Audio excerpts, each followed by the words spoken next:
My name's Barbara Kelley. I'm a printmaker and an oil painter, and I'll be showing at Art at the Source this year with Jeannie Martini out on Laguna Road by the Martini and Pratti Winery in her beautiful studio that overlooks the vineyard.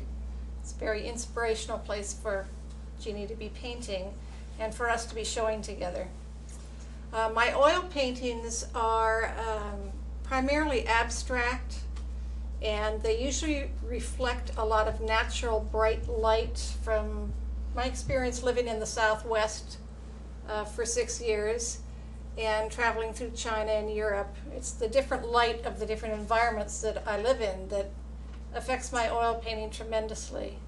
I rarely paint with brushes when I'm doing oil painting. I traditionally paint with my hands. So that's reflected in the paintings as well. And when I paint in my studio, which is up at Sea Ranch on the coast, if I'm painting a scene, an abstract landscape, it's usually what I'm looking at. It's usually the view that I see from the studio, which is the ocean and the hills beside it and the coastline looking south. Or I paint out of my head, and when I'm painting out of my head, I'm painting from whatever has been inspirational to me in recent times, and that could be reading a fabulous book like The Sparrow by Andrea Doria Russell, or it could be some emotional thing that is going on with a friend that is an inspiration to me to see how people work through issues, and so that can impact the color I pick, the palette, as well as the movement.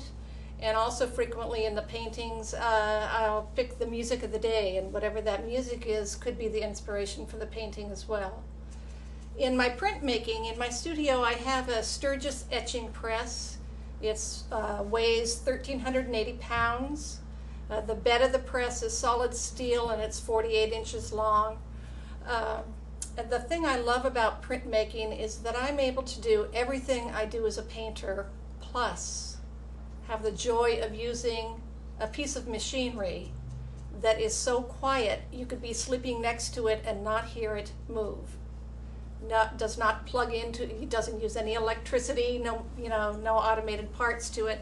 And it's a beautiful feeling once you've created your artwork on the plate to put that on the press and crank the star wheel and have the plate travel underneath this 350-pound roller, which permanently embeds the ink into the surface that you're printing on, creating a one-of-a-time type monotype, mono meaning one-of-a-kind original piece of work. So the piece that I brought today is a kimono, and it's called Kimono Fall. Something I like to do a lot as a printmaker is use found objects or things that I collect from nature, like leaves, fabric. Anything that is thin enough to run through my press gets experimented with. So for the piece that I have today, Kimono Fall 2, the inspiration from this piece is, it's based on a friendship that I have with a woman who lives in Kagoshima, Japan, who lived with me for quite some time.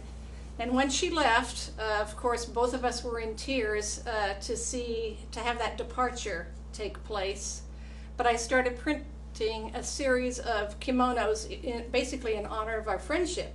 So Kimono Fall, to create Kimono Fall, I used a copper plate and created the kimono out of different types of fabric.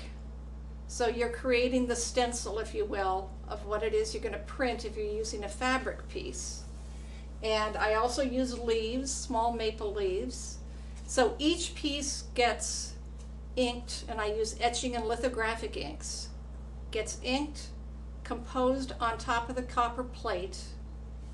So you're doing everything you do as a painter, only on a plate.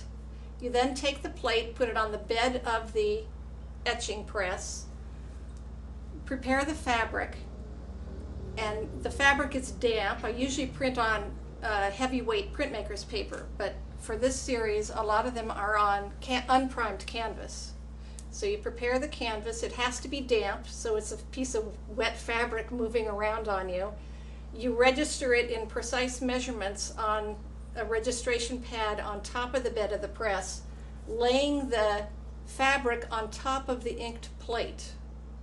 You then crank the microdials down, which lowers the 350-pound roller on top of the plate, and you spin that star wheel, and the plate travels under the wheel, and then you lift off a one-of-a-kind print. So that's a mono print, which is the highest percentage of printmaking that I do are mono prints. I also do lino cuts and engrave into plates, hand engrave with a diamond tip tool, and those are called dry point or dry point engravings. And when you do that type of engraving on a plate, you can run multiple copies. So I could run an edition of, say, 25, inking the plate each time, running it through the press, wipe the plate off, ink it again, repetitive process. So even though it's an edition, each print that comes out from it will look slightly different than the prior one because of the way the ink takes to the plate and the engravings in there. So this is printmaking. If I'm doing a print on a fabric, then I'll hang it on something that goes with the style of the print, in this case a bamboo rod. And I also purchase imported obi rods, obi being the sash that a woman wears when she has a kimono on. It's that piece of the kimono that they wear.